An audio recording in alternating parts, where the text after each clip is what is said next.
Bonjour à tous et bienvenue sur Evohot. Aujourd'hui, je vous retrouve pour vous parler de la nouvelle loi qui autorise les thermiques à la chasse.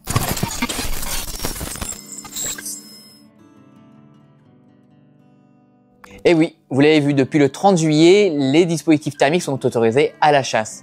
Mais attention, il faut savoir ce qu'il est possible de faire et ce qu'il est toujours interdit de faire. Et aujourd'hui, je vais vous répondre en vidéo à cette question. Avant, il était possible d'utiliser le thermique uniquement pour l'observation. Et maintenant, voici ce que le texte de loi dit sur l'usage des thermiques. Après le 10e alinéa, il est inséré un alinéa ainsi rédigé. Les appareils monoculaires ou binoculaires thermiques, à l'exclusion des appareils qui peuvent être mis en œuvre sans l'aide des mains, dont les monoculaires équipés d'un adaptateur leur permettant d'être fixés sur une lunette de tir. Ainsi, ce qu'il faut comprendre, c'est que dorénavant, sont autorisés à la chasse les monoculaires et les jumelles thermiques. Du moins tous les appareils thermiques que vous allez pouvoir utiliser avec les mains. Ce qui va rester interdit à la chasse, ça va être des appareils thermiques qui vont être utilisés sans l'usage des mains, à savoir les clip-on et les lunettes thermiques. Par exemple, si on prend les jumelles Abrok Pro que j'ai ici sur moi, on peut maintenant les utiliser à la chasse en toute légalité. Ce qu'il faut savoir, c'est que vous pouvez maintenant avoir une arme sur l'épaule et avoir les jumelles ou un monoculaire avec vous sur votre ceinture ou en harnais. C'est-à-dire que pour plusieurs modes de chasse, par exemple l'approche, vous allez pouvoir utiliser des thermiques en plus de votre arme. Ainsi, ça va être beaucoup plus facile de repérer le gibier. Vous allez aussi pouvoir l'utiliser en battue, si vous voulez avoir des images thermiques d'animaux qui se baladent devant vous en battue ou tout simplement passer rapidement avec le mode optique des Abrok, ce sera possible. Je pense aussi à ceux qui vont chasser le gibier d'eau, notamment les tours de hutte la nuit. Vous pourrez maintenant utiliser les jumelles thermiques pour repérer les canards arriver et se poser sur la mare. Donc, il sera possible d'utiliser monoculaires et jumelles thermiques pour tous les modes de chasse. Et je vous le rappelle, mais qu'on soit bien d'accord, vont rester interdits les clip-on, c'est-à-dire les appareils thermiques qui vont se monter directement sur une lunette. Ça sera toujours interdit. Par contre, vous pouvez très bien avoir un clip-on avec un oculaire de vision et l'utiliser à la main. Ça sera autorisé. Et tout ce qui est lunettes de tir aussi, thermiques, vont rester interdites, sauf cas particulier pour ceux qui vont avoir l'autorisation dans quelques départements français, ou bien les lieutenants de moucheterie ou ceux qui ont les arrêtés pour faire des missions de régulation d'espèces susceptibles d'occasionner des dégâts. Maintenant, il y a aussi du pour et du contre sur l'utilisation des thermiques à la chasse. Bien évidemment, en pour, c'est qu'on va pouvoir voir ce qui était invisible.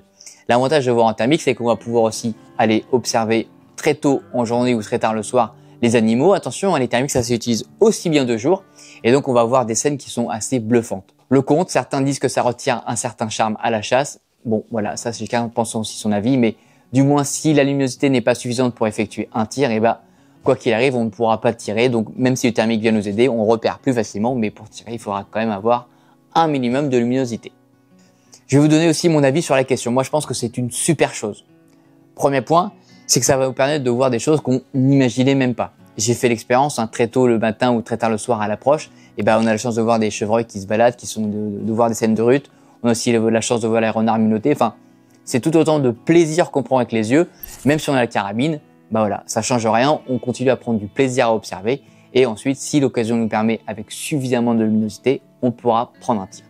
Deuxième point fort, je trouve que c'est aussi un gage de sécurité. Je vais prendre l'exemple de ceux qui vont chasser notamment à l'affût et à l'approche. Lorsqu'on a des conditions de lumière qui sont très faibles le matin ou le soir, on perd aussi la notion de ce qu'il y a au fond. Et l'avantage avec les thermiques, c'est que quand vous allez vous balader sur un territoire que vous connaissez pas forcément encore, vous allez tout de suite pouvoir repérer les habitations ou du moins les zones de danger où on ne va pas pouvoir effectuer un tir. Et bien avec le thermique, on va les identifier tout de suite. Elles vont être visibles clairement et au moins vous saurez tout de suite que ok, là j'ai des habitations ou du moins là j'ai un danger, je ne peux pas effectuer de tir et donc ça renforce ce côté sécuritaire de la chasse à l'approche. Pour ce qui est aussi du gibier d'eau, ceux qui sont un peu plus novices vont pouvoir avoir une meilleure identification des animaux, du moins des oiseaux qui vont venir se poser sur les mares. Car on sait très bien que la chasse du gibier d'eau, il y a des espèces qu'on ne peut pas chasser.